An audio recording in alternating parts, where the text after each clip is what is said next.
Why did I trade my 2020 Tacoma TRD off-road for an SR5?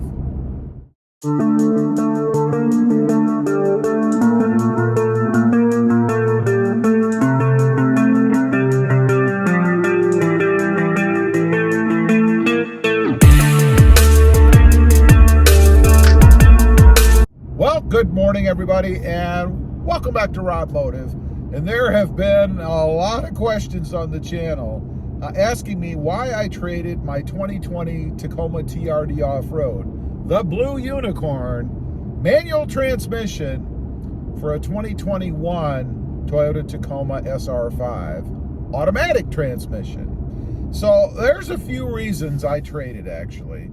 Number one, and the biggest reason I traded the truck, was because I made a mistake. And I did a video on this, that I had made a mistake when I bought the 2020. Now, it wasn't a mistake because there was anything wrong with the 2020.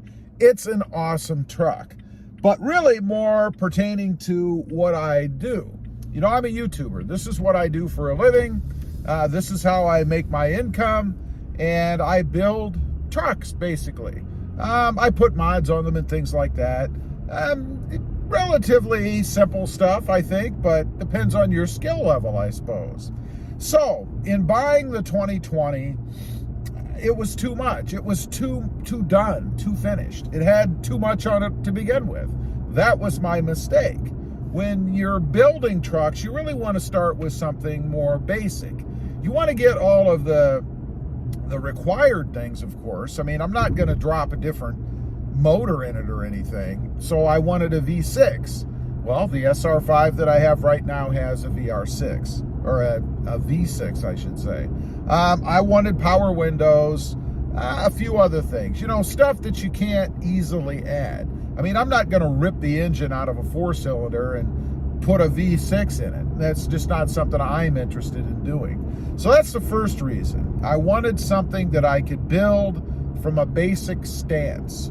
And that's what I have in this SR5 model. Secondly, I wanted to start over. You know, I could have taken everything off of that truck, the 2020, which I did before I turned it in, traded it rather. But I'd still have the same truck with the same stuff on it, basically, that I had before. And I didn't really want to do that. I wanted to start clean. I wanted to start fresh with a brand new truck from a basic level standpoint, for a couple reasons there. One, it's interesting for me to do personally, and two, to show everybody what you can do with an SR5 if you don't really want to go all in for the TRD trim level. I mean, it's less money, right? It can be anywhere from $3,000 to $10,000 less money, especially right now, depending on even if you can find one. So I wanted to start over from a lower trim level and make it the way that I wanted it in the end. And that's what I'm going to do with this truck. Thirdly, I wanted an automatic again. I've had the manual, which the manual wasn't a horrible truck. I know I dog it sometimes on the channel because it's clunky. It's not very refined. I always compare every manual I've ever driven, I guess, more recently, to the Honda manual transmission, because Honda has it down. Their manual transmission is smooth, it's not notchy, it's awesome. And I love that transmission in that car. But it's probably not fair to compare a truck to it, because after all, it is a truck. But why not? I mean, it's still a vehicle that you spend a lot of money on. I would think you'd want the best that you could get, relatively speaking. So I wanted an automatic for a few reasons. One, I want to experience what it's like now, the most current version that you can get in the 2021. And I wanted to check out all this crazy gear hunting that everybody talks about, because I didn't experience that in my 2018. It seemed smooth enough to me. I didn't have any issues. So I wanted to see what that was all about. I wanted to live with it. I wanted to daily drive it. And that's what I've got. I also wanted to experience the Sprint Booster. You know, I love the Sprint Booster unit. I talk about it all the time on the channel, and there's a reason I do. It's because it works as build. and it completely transforms the Toyota Tacoma. The Tacoma has, in my opinion, too much built-in lag. It doesn't need to be as laggy as it is. And by installing a unit like the Sprint Booster in my manual transmission, completely transformed the truck. Made it fun to drive, made it feel peppy, made it feel more powerful. It doesn't increase horsepower or anything, but just having access instantly to the power that that engine or motor has right off the start makes a huge difference in the way the truck feels. So I wanted to see how it is on the automatic. Again, not just to test it one day. And I have a problem with that with a lot of the reviewers out there.